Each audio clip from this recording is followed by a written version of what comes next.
நீங்கள் அப்படியே பார்த்தீங்கன்னா உள்ளே நிறைய இருக்குது. 1 2 3 4 5 6 7 8 9 10 11 12 13 14 இருக்குது. செம்மையாக இருக்குது.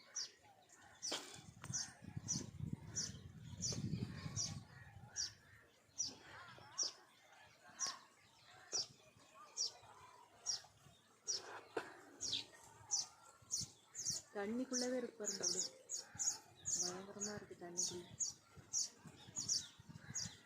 உட்காந்துருக்காங்க. பல விதமான குருவிகள் உட்காந்துருக்கு. சத்தம் போடுறது பார்த்தீங்களா? கேட்டீங்களா? இங்கே அந்த ஒயர் மேலே உட்காந்துருக்கு பாருங்க. அந்த குருவி இறை எடுத்துகிட்டு வந்திருக்கு குஞ்சுங்களுக்கு. ஸோ இது உட்காந்துருக்குது. இந்த பக்கம் காட்டுப்பா. இந்த ஒயர் மேலே 2 உட்காந்துருக்கு பாரு.